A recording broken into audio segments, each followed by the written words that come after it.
Des actes d'héroïsme et de courage exceptionnels jusqu'aux créatures cauchemardesques et maléfiques, la boussole morale des Pokémon couvre un large éventail. Nous avons donc décidé d'explorer en profondeur le lore pour voir quels Pokémon sont les plus bons et lesquels sont les plus mauvais. Et tout a commencé avec la première génération, alors aujourd'hui, nous retournons à Kanto pour classer les 151 Pokémon originaux du plus bon au plus mauvais. Comme toujours, nous débuterons par les Pokémon les plus nobles pour finir par les plus maléfiques. Ces Pokémon sont les bons et nous devons commencer par décerner la médaille d'or du Pokémon le plus vertueux à la lignée de Dracolos, qui est en quelque sorte l'équipe de super-héros du monde des Pokémon. Commençant comme le timide et paisible Mini Draco, il évolue en Draco, connu pour apaiser les tempêtes. Mais quand votre sympathique Dracolos de quartier entre en scène, tout tourne autour de l'héroïsme. Dracolos est connu pour sauver des personnes de naufrage, comme l'indiquent diverses entrées du Pokédex dans les jeux, et il a été décrit comme un Pokémon bienveillant et héroïque, patrouillant les mers et secourant ceux qui sont en danger. On dit que Dracolos vit sur une île mythique, appelée l'île Dracolos, où il emmène en fait ceux qu'il sauve des naufrages, faisant de lui à la fois un sauveteur et un guide touristique vers un paradis caché. Dans le premier film Pokémon, Dracolos remet un message de Mewtwo à Sacha et à ses amis, jouant un rôle important pour les amener sur les îles où les événements se déroulent. Dans l'arc des îles Oranges, Dracolos, gardien loyal et courageux, protège les îles. Et dans Pokémon Voyage, le Dracolos de Sacha prouve à plusieurs reprises son héroïsme au combat, protégeant Sacha et ses amis dans de nombreuses situations intenses. Pour répondre à votre question, oui, on aime Dracolos, surtout en Amérique. Je veux dire, si tu n'aimes pas Dracolos, pourquoi tu ne t'en vas pas d'ici? Mais passons à Mew, qui remporte la médaille d'argent du bien. Mew est souvent considéré comme l'incarnation de l'innocence et du pur bien dans le monde des Pokémon. En tant qu'ancêtre de tous les Pokémon, on dit qu'il porte l'acide désoxyribonucléique de chaque espèce en lui, et pourtant il reste joueur doux et curieux. Mew évite les conflits et préfère rester caché, ne se révélant que lorsque c'est absolument nécessaire. Malgré son immense puissance, il vit en harmonie avec la nature, faisant de lui l'un des Pokémon les plus moralement purs. Dans Pokémon, le premier film, Mew agit comme un contrepoids moral à Mewtwo, mettant l'accent sur la paix et la joie même face au conflit. C'est essentiellement une boule volante de joie dotée de pouvoirs divins. Lorsque les clones dans le Pokémon original ont commencé à se battre, Mew est intervenu, affrontant Mewtwo pour protéger les deux camps. En troisième position sur le podium du bien se trouve la lignée de Pikachu. La lignée de Pikachu illustre parfaitement la loyauté, la gentillesse et l'altruisme. Pikachu est un Pokémon empathique et très protecteur. Il crée des liens forts avec les autres, qu'ils soient humains ou Pokémon, et ira très loin pour les défendre.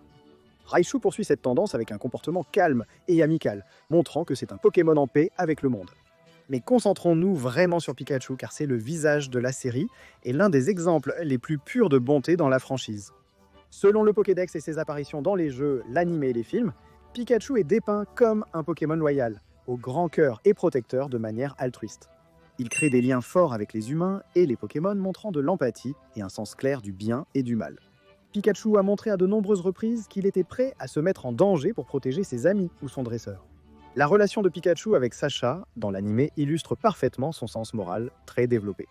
Dès le tout premier épisode, Pikachu protège Sacha d'une volée de piaffe à bec, même s'il ne l'aimait pas au début. Ce moment a donné le ton à la loyauté indéfectible de Pikachu. Au fil d'innombrables saisons et films, Pikachu a montré qu'il risquait sa vie encore et encore, allant même jusqu'à affronter littéralement des Pokémon légendaires. Mais il ne s'agit pas uniquement du Pikachu de Sacha. Voltali, le Pikachu de Richie, est toujours à ses côtés, faisant preuve de bravoure et de loyauté comme celui de Sacha. Il y a aussi le Pikachu de Pakala d'Alola.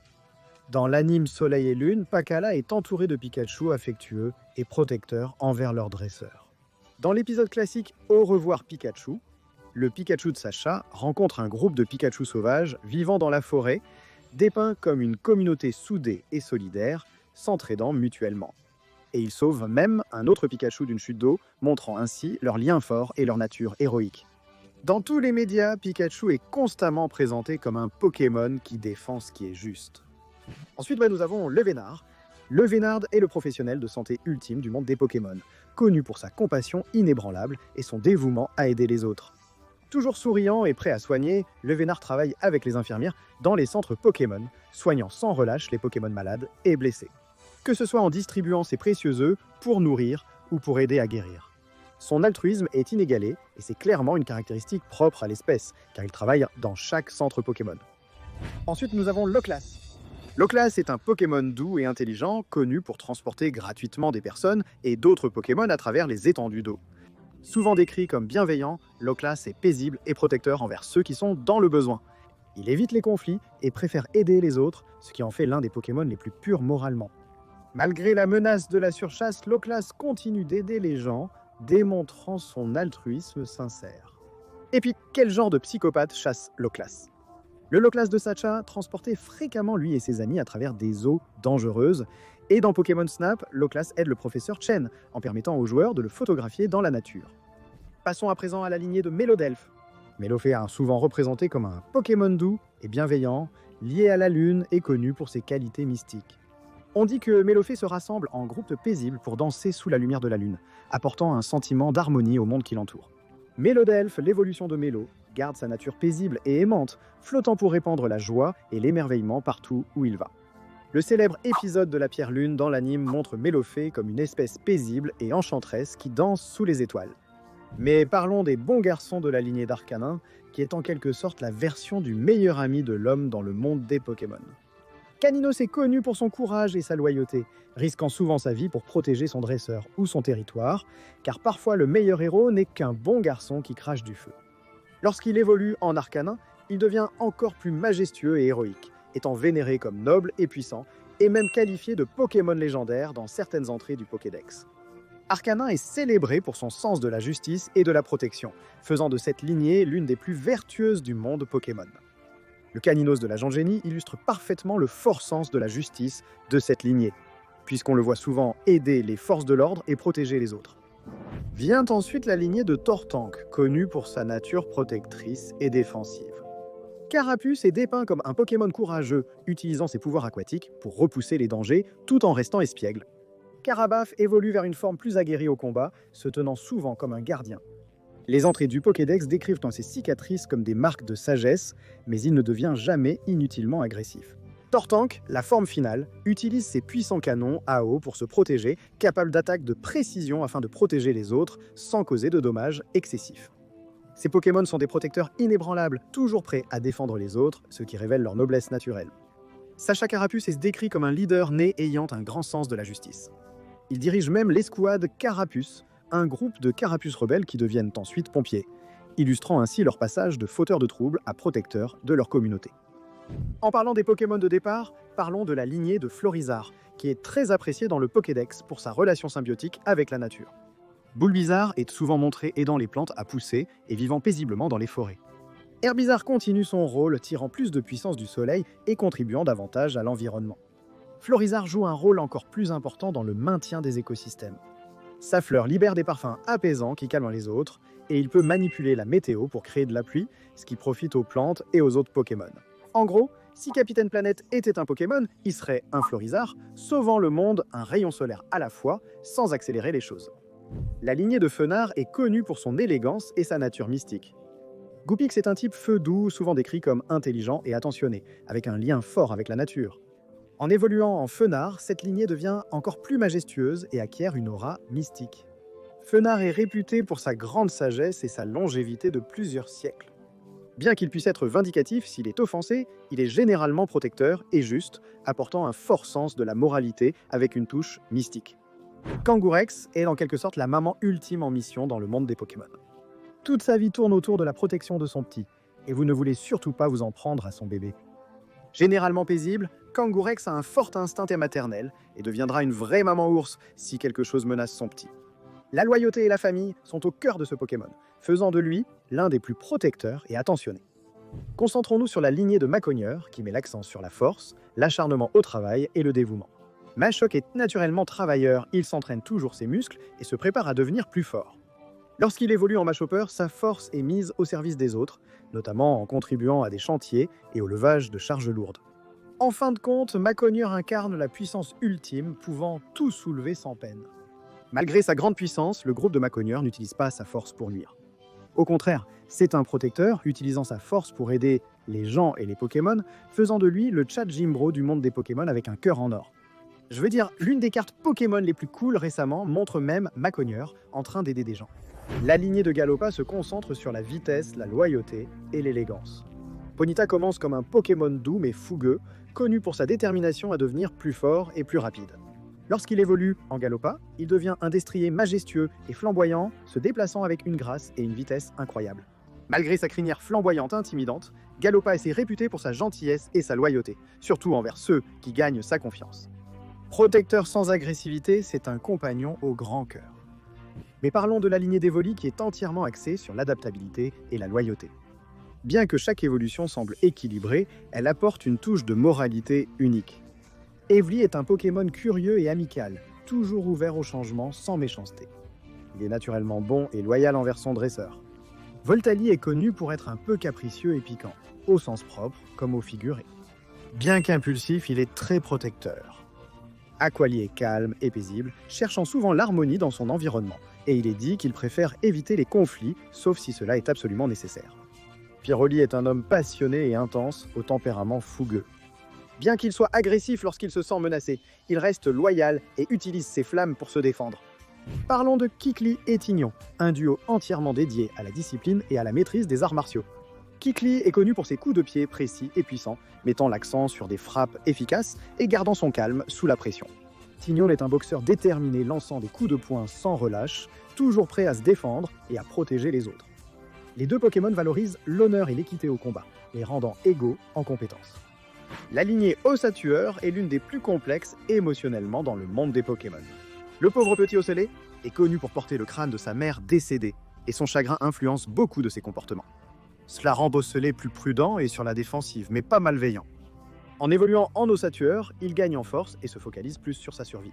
Ocellé est souvent décrit comme solitaire et distant émotionnellement à cause de son passé, mais il cherche toujours à se protéger et à protéger ses proches.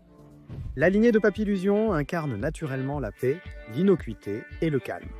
Chenipan est un Pokémon inoffensif et simple, axé sur la survie, sans tendance à adopter un comportement nuisible. Quand il devient Chrysacier, sa priorité est de se préserver et se préparer à sa forme finale. Papillusion est doux et bénéfique pour l'environnement, en pollinisant les plantes, ce qui le rend semblable à votre voisin sympathique qui arrose vos plantes. Le Papillusion de Sacha illustre parfaitement la nature douce de cette espèce. Dans un moment émouvant de l'anime, il quitte Sacha pour fonder une famille, révélant son côté attentionné et protecteur. La lignée de Lamantine représente la tranquillité et la grâce de la vie dans les océans glacés. Otaria nage paisiblement dans les eaux froides, s'occupant de ses propres affaires sans causer de tort. En évoluant en Lamantine, il devient un élégant nageur et protecteur des mers glacées. Dans l'anime, Lamantine est présenté comme un Pokémon serviable et gracieux, aidant souvent dans les tâches liées à l'eau et faisant preuve de loyauté envers son dresseur. Il maintient généralement l'harmonie dans son milieu aquatique froid. La famille de Staros est un duo mystérieux, et venu d'ailleurs qui privilégie l'autopréservation plutôt que le conflit. Starry est paisible, passant souvent son temps au fond de l'eau à absorber la lumière par son noyau. Lorsqu'il évolue en Staros, il gagne en puissance et en compétence tout en restant non agressif. La nature mystérieuse de cette lignée et son lien avec le cosmos lui donnent une aura de sagesse et de sérénité, en faisant une force positive dans l'univers Pokémon.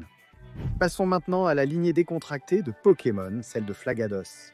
Ramolos est la définition même de la décontraction dans le monde des Pokémon, un peu comme le capybara dans cet univers. Il passe son temps près de l'eau, à pêcher avec sa queue et à réagir à la vie à son propre rythme très lentement. Il est inoffensif, inconscient de son environnement et ne cause aucun mal intentionnel, vivant simplement sa vie tranquille. Il mérite néanmoins la médaille du péché de paresse pour cela. Lorsqu'il évolue en Flagados, sa nature docile demeure, bien qu'il ait maintenant un coquillasse accroché à sa queue. Il est plus actif au combat. Les deux sont pacifiques et bienveillants. Je ne savais pas que tu étais si détendu. D'accord, passons au suivant. La lignée de Gros Doudou est entièrement axée sur l'apaisement et la paix, même si parfois les méthodes de Rondoudou sont un peu envahissantes, comme celui de l'anime qui aime endormir les gens et dessiner sur leur visage. Rondoudou adore chanter, et sa chanson est connue pour endormir les autres, ce qu'il fait plus pour son propre plaisir que pour causer du tort. Bien que l'obsession de Rondoudou à faire écouter son chant soit un désir d'attention et d'admiration, il mérite la médaille centrale de notre catégorie du désir. En évoluant en Gros Doudou, il devient plus protecteur, loyal et gentil. Passons maintenant à la lignée de Trio Piqueur, qui est la petite équipe de construction de la nature, creusant des tunnels et aérant le sol pour le bien commun. Topiqueur vit principalement sous terre, ne remontant que pour aider ou simplement dire bonjour. L'évolution de Topiqueur en Trio Piqueur ressemble à la formation d'une équipe pour travailler plus efficacement. Peut-être pas exactement des héros, mais ils font leur part pour l'écosystème. On dit que la lignée de Tartare est loyale et courageuse. Ptitard débute comme un mignon tétard, innocent et luttant pour rester à flot. Tétart est plus un combattant, puis Tartare devient un amphibien musclé qui incarne la détermination. Parlons de Monsieur Mime. Bien qu'excentrique et adorant les barrières, ce Pokémon est étonnamment utile. Il aide beaucoup la mère de Sacha dans de nombreuses tâches, si tu vois ce que je veux dire. Monsieur Mime passe la plupart de son temps à divertir ou à donner un coup de main, comme le multitâche ultime. Que ce soit en créant des murs invisibles ou en aidant aux tâches ménagères, c'est avant tout un compagnon paisible. Il faut juste être prêt à supporter son regard fixe et troublant pendant qu'il fait tout cela. Monsieur Mime, l'invité favori chez la mère de Sacha. Passons à Ronflex. Ronflex, c'est l'équivalent Pokémon de ton pote qui fait toujours la sieste, mais qui arrive quand même à mettre l'ambiance à chaque fête. Ronflex aime endormir et manger, préfère les casse-croûtes au combat. Certes, il obstrue parfois les routes tel un énorme dodan, mais toujours pour une noble raison, le repos. Sa nature inoffensive et détendue le maintient du bon côté, à moins que vous ne le réveilliez. Ronflex est le candidat évident pour la médaille du péché de gourmandise, car il mange tellement qu'il dort pendant des jours ensuite. La devise de Ronflex, manger, dormir, recommencer. Il vit le rêve. Parlons de la lignée d'Alakazam qui est entourée de mystères et de pouvoirs psychiques avec une moralité façonnée par leur intelligence écrasante et leur capacité à manipuler la réalité. Abra dort la plupart du temps pour conserver son énergie psychique. Il se téléporte pour éviter les conflits, révélant sa nature pacifique. Une fois éveillé, Kadabra manie un pouvoir psychique considérable de manière plus ciblée et défensive. Non pas pour blesser, mais pour se protéger. Alakazam, doté d'une intelligence supérieure, est capable d'immenses prouesses psychiques, sans pour autant en abuser. Son intelligence extrême le rend en fait calme et paisible, comprenant les conséquences de ses capacités. Bien que cette lignée soit moralement bonne et axée sur l'autopréservation et l'intellect, certaines légendes autour de Kadabra laissent entrevoir des origines plus chaotiques. Selon certaines entrées du Pokédex, Kadabra possède une histoire très troublante, son existence étant liée à une transformation mystérieuse. Une entrée affirme qu'un garçon doté de pouvoirs psychiques s'est réveillé un matin pour se retrouver transformé en Kadabra, suggérant ainsi une possible transformation d'humain en Pokémon. Bien que probablement un mythe, on ne peut blâmer Kadabra, que ce soit vrai ou non. Ensuite, nous allons classer toute la lignée de Nidoran, aussi bien la version mâle que la version femelle, car les deux genres s'équilibrent, comme une version Pokémon du Yin et du Yang. Nidoking est agressif et territorial, utilisant la force brute pour protéger son territoire, souvent jusqu'à un point destructeur. Nidoqueen, quant à elle, est plus maternelle, se focalisant sur la protection de sa famille et de son territoire sans violence superflue. Nidoking apporte la force, mais Nidoqueen apporte le cœur, un équilibre parfait entre puissance et tendresse pour élever et protéger leur famille. Ensuite, Electek est comme un éclair vivant. Connu pour son amour des orages et son tempérament électrisant, il peut être un peu impulsif. Bien qu'il ne soit pas maléfique, sa nature imprévisible et sa tendance à griller les appareils électroniques peuvent causer un certain chaos. Cependant, Electek est réputé pour son aide, surtout dans les centrales et zones industrielles. Grâce à son affinité avec l'électricité, Electek est parfois utilisé pour produire de l'énergie ou gérer les surtensions. Il est souvent dépeint travaillant avec les humains pour exploiter sa puissance. Il aide même à prévenir les pannes en absorbant l'excès d'électricité des orages. La famille Sablero est réputée pour ses instincts de survie. Sablette préfère éviter le danger, se roulant en boule pour se protéger lorsqu'il se sent menacé, ce qui en fait une créature plus passive qu'agressive. Sablero, quant à lui, est plus prêt au combat, utilisant ses griffes pour défendre son territoire. Ce sont deux survivants du désert. Ils sont robustes et s'occupent principalement de leurs affaires, sauf si vous empiétez sur leur territoire. La lignée de Hipporoa se concentre sur la grâce et l'adaptabilité. Hippotrampe est un petit Pokémon marin paisible, content de dériver dans l'eau et d'éviter les conflits autant que possible. Hippocéan devient plus menaçant, utilisant son corps épineux pour se protéger, mais il ne cherche pas les ennuis. Voici la lignée de Poissauroa. Poissirène est souvent appelée la reine de l'eau en raison de sa beauté et de ses mouvements gracieux, s'engageant rarement dans des conflits, sauf si c'est nécessaire. En évoluant en Poissauroa, il devient plus puissant et territorial, mais reste pacifique, se contentant de défendre son territoire sans chercher la bagarre. Sac de nœud est un peu un mystère entouré de lianes, mais je suppose qu'une chose est sûre, ce Pokémon est plus axé sur la défense que sur l'agressivité. Connu pour ses lianes de sac de nœud, qui peuvent en y fouetter et enlacer ses adversaires, il utilise principalement ses pouvoirs pour se protéger lui-même et son habitat. Excellang est plus excentrique que malveillant, connu pour utiliser cette langue gigantesque pour tout, que ce soit au combat ou pour lécher par simple curiosité. Son comportement est généralement innocent, bien que sa grande langue puisse parfois lui causer des ennuis.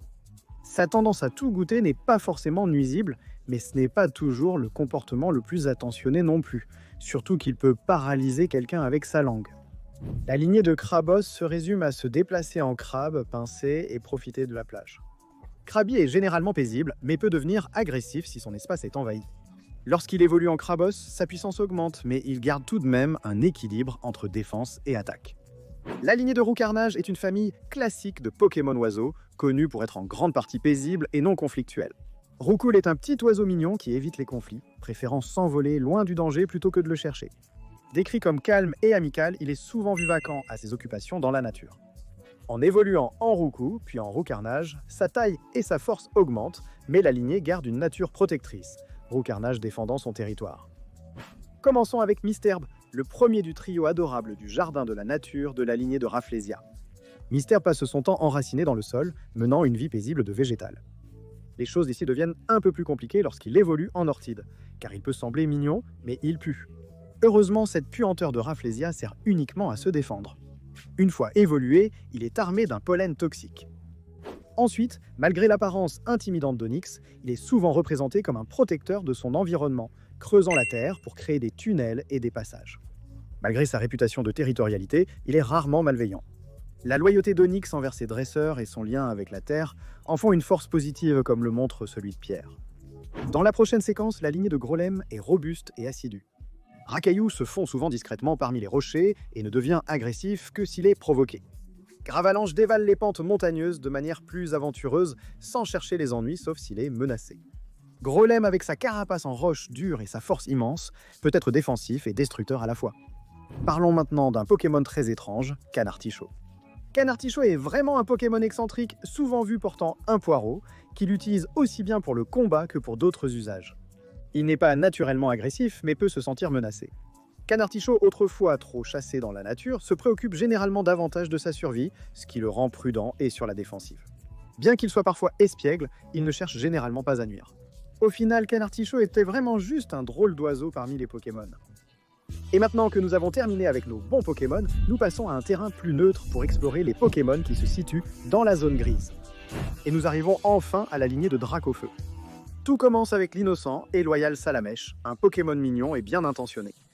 Selon le Pokédex, la flamme de Salamèche varie en intensité selon son humeur, reflétant ainsi son lien émotionnel étroit avec son environnement. Mais une fois évolué, les choses s'enflamment quand Salamèche traverse sa crise d'adolescence rebelle et d'identité. Reptincelle est connu pour être extrêmement agressif, aimant les combats et cherchant activement la bagarre. Selon le Pokédex, Salamèche est si féroce qu'il agite sa queue pour augmenter la température environnante. Et puis vient Dracofeu, l'apogée de la lignée.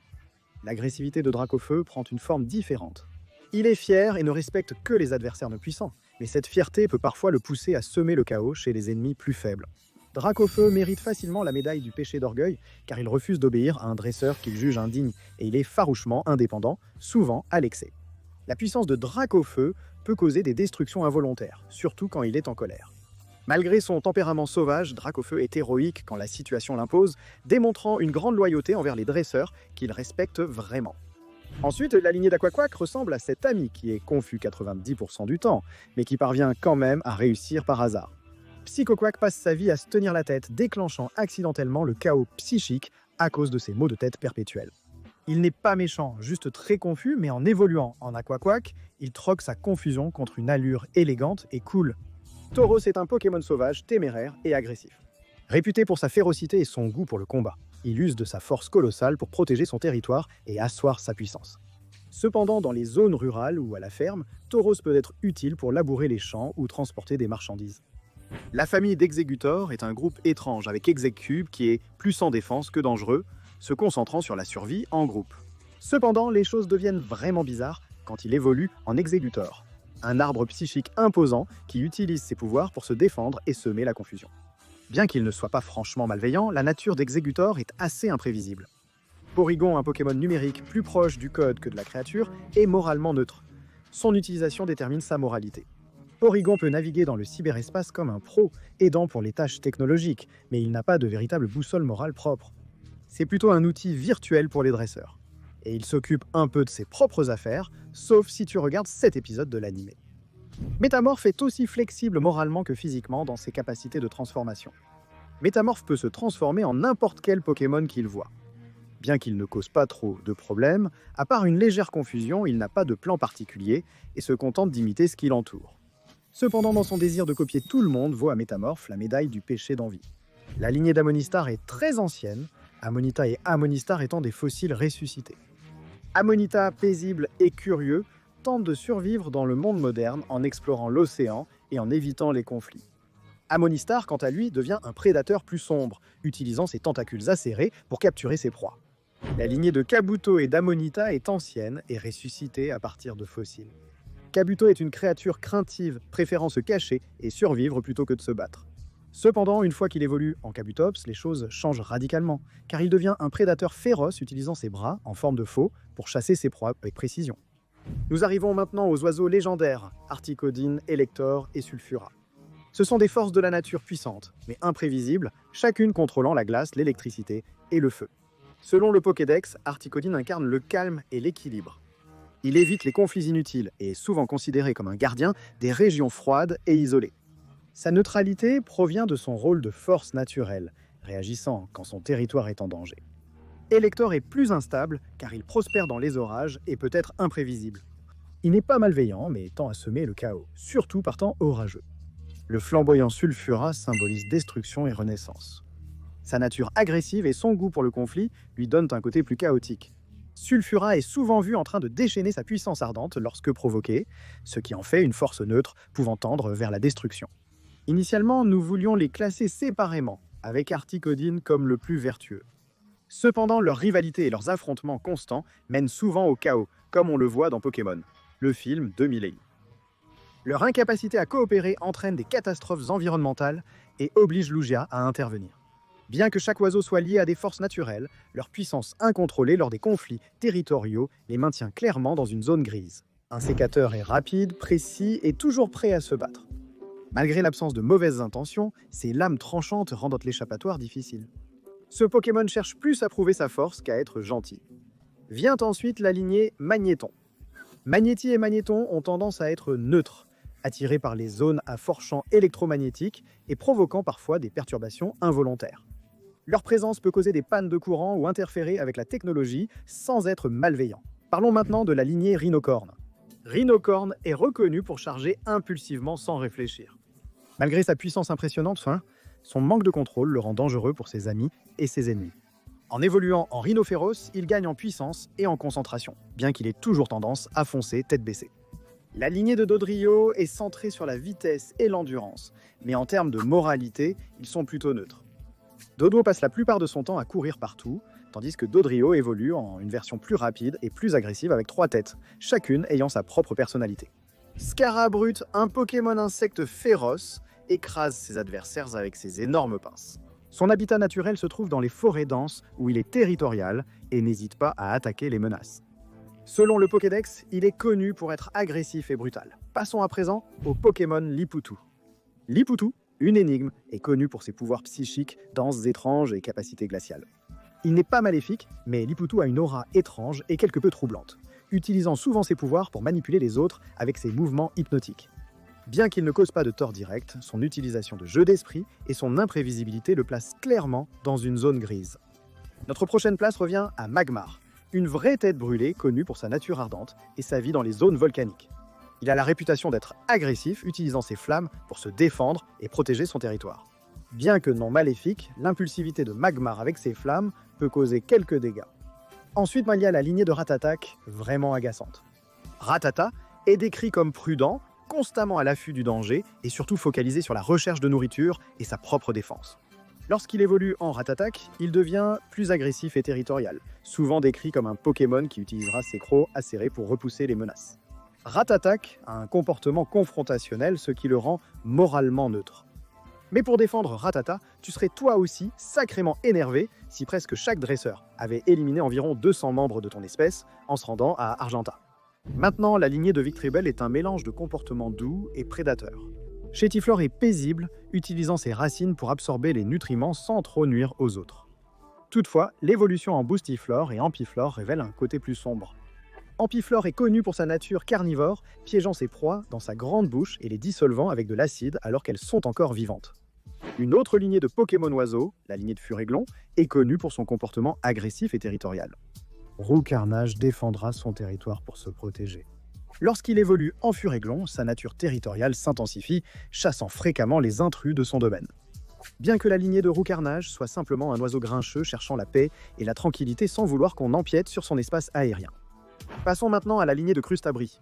Coquias passe son temps accroché aux rochers ou nageant le long du fond de l'océan, n'utilisant sa coquille défensive qu'en cas de menace. En évoluant en Crustabri, il devient plus agressif et utilise sa coquille puissante et ses pics pour se défendre et attaquer. Malgré ses défenses redoutables, Crustabri n'est pas connu pour sa malveillance. La lignée de Aéromite est un autre Pokémon qui cherche avant tout à survivre. Mimitos utilise ses yeux et antennes pour repérer le danger et fuir les conflits. Néanmoins, lorsqu'il évolue en Aéromite, les choses s'intensifient, ce dernier libérant des écailles toxiques en vol. Mais parlons de la lignée de Miaous et Persian. En tant qu'espèce, Miaous est opportuniste et égoïste, cherchant souvent à récupérer ou à trouver des objets brillants. On sait qu'il est intelligent, mais plus espiègle que malveillant, ce qui en fait un Pokémon plus amoral que réellement mauvais. Même s'il mérite clairement la médaille de l'avarice pour son obsession des pièces. Lorsqu'il évolue en Persian, il devient plus territorial et prédateur, affichant de la fierté et un comportement rusé. Persian est souvent décrit comme luxueux, reflétant son association avec la richesse et le pouvoir, mais sa nature protectrice montre qu'il n'est pas foncièrement mauvais, juste distant et centré sur lui-même. Bien que le Miaous de la Team Rocket soit l'exemple le plus célèbre de cette lignée, Persian est souvent représenté comme élégant mais froid, à l'image du Persian de Giovanni. Comme ces Pokémon sont liés à la Team Rocket, nous devons réduire leur score de moralité. Nous arrivons maintenant au Pokémon qui n'est absolument pas agaçant et que nous adorons vraiment rencontrer dans les grottes, la lignée Nosferapti et Nosferalto. Nosferapti et Nosferalto sont souvent dépeints en train d'envahir les grottes, se nourrissant du sang des Pokémon et des humains. Bien que ce comportement soit instinctif, ils restent prédateurs, les plaçant dans une zone grise. Mais ils sont aussi les favoris de la Team Rocket, en disant long sur ces suceurs de sang. Finalement, après la zone grise, nous basculons vers le côté obscur. Ces Pokémon sont les mauvais et les méchants, et pour la prochaine place, c'est la lignée d'Arbok qui rampe jusqu'à nous. Cette lignée est sournoise et prédatrice. Abo utilise principalement ses capacités pour traquer silencieusement ses proies, s'enroulant autour de sa cible sans aucun remords. Arbok va encore plus loin, devenant une force encore plus intimidante. Ses entrées dans le Pokédex expliquent un peu comment il inspire la peur grâce au motif intimidant sur sa collerette, et il attaquera avec férocité. Malgré son appartenance à la Team Rocket, l'Arbok de Jessie lui est très loyal. Gros Tadmorv est un autre Pokémon courant dans le cercle de la Team Rocket. Passons à sa lignée. Cette lignée de Pokémon est littéralement toxique. Tadmorv naît de la pollution et de la boue, absorbant la saleté et répandant des déchets toxiques partout où il va, ce qui fait de ce Pokémon une sorte de sous-produit de la pollution elle-même. En évoluant en gros Tadmorv, sa pollution devient plus dangereuse, capable de contaminer des plans d'eau entiers et de tuer la vie végétale. Son existence est nuisible à l'environnement, ce qui en fait un méchant. La lignée de l'Electrode est principalement réputée pour son imprévisibilité problématique. Voltorb et Electrode sont connus pour s'autodétruire lorsqu'ils sont surpris ou touchés, les rendant de véritables bombes à retardement dans l'univers Pokémon. Malgré leur fonction défensive, la nature explosive des dégâts collatéraux qu'ils provoquent soulève des questions morales. Même dans le monde réel, la plupart des armées ont interdit les mines antipersonnelles. De plus, la lignée de Primeape est non seulement alimentée par la rage, mais en est quasiment le symbole. Férozinge peut passer de calme à une crise de colère furieuse en 2 secondes chrono.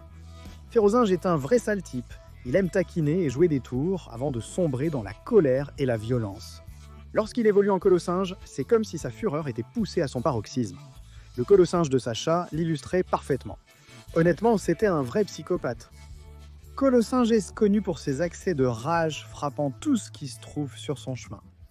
Ptera est la définition même de la terreur préhistorique, fondant sur ses proies avec des crocs acérés et un plaisir à tout détruire sur son passage.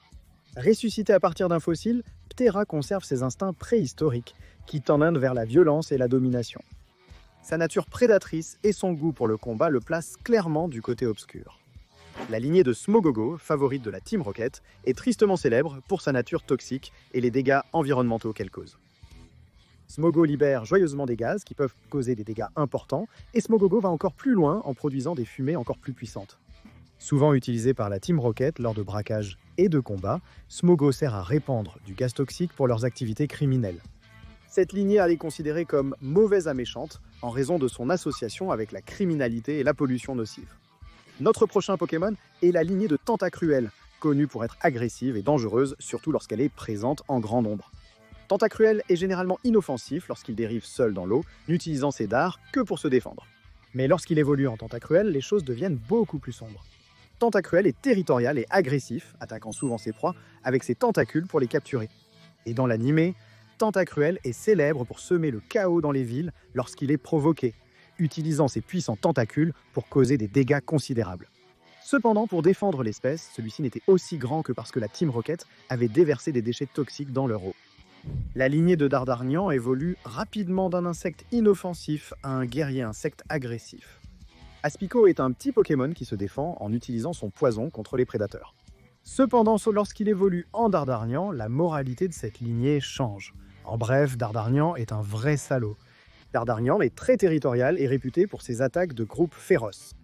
Ses entrées dans le Pokédex le décrivent souvent comme hostile et enclin à attaquer quiconque ose s'en approcher. Dans l'anime, Dardarnian est constamment présenté comme agressif et territorial. Sacha et ses amis rencontrent si fréquemment des essaims de Dardarnian sauvages qui les poursuivent, mettant en avant leur nature hostile et en faisant une menace récurrente dans les forêts.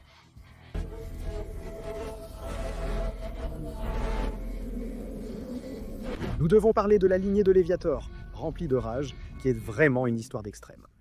Magikarp est inoffensif, connu pour être faible et à peine capable de se défendre. Il se débat sans but, essayant simplement de survivre sans causer de mal. Mais lorsqu'il évolue en Léviator, les choses deviennent vite très sombres. Léviator est tristement célèbre pour sa rage incontrôlable, capable de réduire des villes en ruine lors de ses accès de colère, lui valant la médaille du péché de la colère. Sa puissance, sa violence et son agressivité le rendent extrêmement dangereux, bien que motivé plus par la fureur que par la pure méchanceté. Passons à une lignée de Pokémon vraiment effrayante, la lignée de Parasect, qui passe d'un petit insecte mignon à quelque chose d'horriblement cauchemardesque. Para commence de façon assez innocente, grignotant pour faire pousser les champignons sur son dos, mais quand il évolue en Parasect, les choses deviennent inquiétantes. Le champignon parasite prend le contrôle, comme dans The Last of Us, transformant Parasect en un zombie en pilote automatique. Cette histoire d'envahisseur de corps le place clairement dans la partie la plus sombre de notre spectre moral. Et pour être tout à fait sérieux, Paras peut avoir l'une des existences les plus infernales de tout l'univers Pokémon. Donc on compatit vraiment avec ce petit avant qu'il ne devienne un mort-vivant. Mais la médaille de bronze du mal revient à Mewtwo. Mewtwo est l'un des Pokémon les plus complexes en matière de moralité. Mewtwo, créé en laboratoire, possède naturellement des bagages génétiques. Né de l'acide désoxyribonucléique de Mew, le premier instinct de Mewtwo a été de détruire le laboratoire qu'il a créé. Dans Mewtwo contre-attaque, il déverse sa frustration sur l'humanité cherchant le pouvoir et la vengeance. Avec une philosophie fondée sur la loi du plus fort, la moralité de Mewtwo est guidée par un mélange de crise existentielle et de pure rage. Mewtwo est impitoyable, détruisant le laboratoire qu'il a créé et tentant de dominer les humains et les Pokémon. Cela dit, sa lutte intérieure pour trouver un sens et un but ajoute de la profondeur à sa moralité.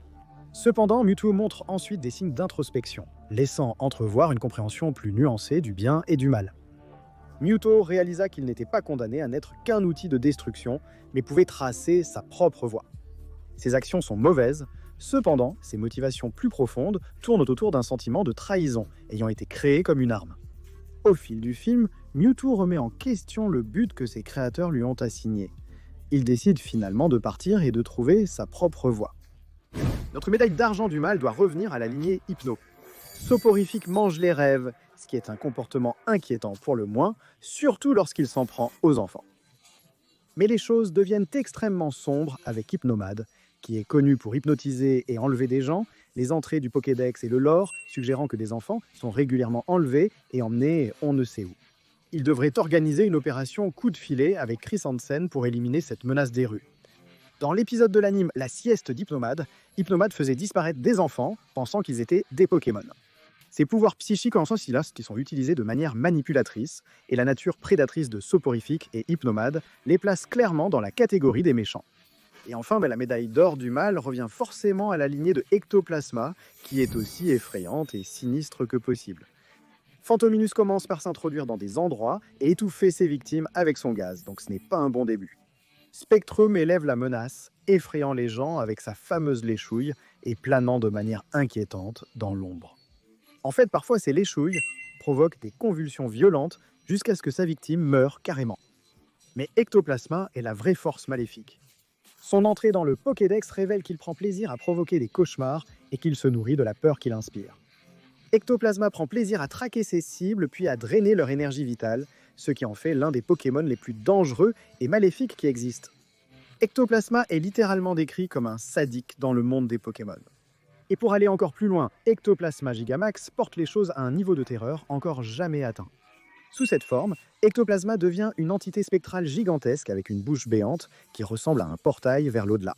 Son entrée dans le Pokédex indique qu'il peut aspirer n'importe quoi de l'autre côté, où l'atmosphère serait glaciale et inquiétante. Cette forme Gigamax incarne la nature sinistre d'Ectoplasma, amplifiant sa capacité à hanter et à dévorer ses victimes d'une manière vraiment terrifiante.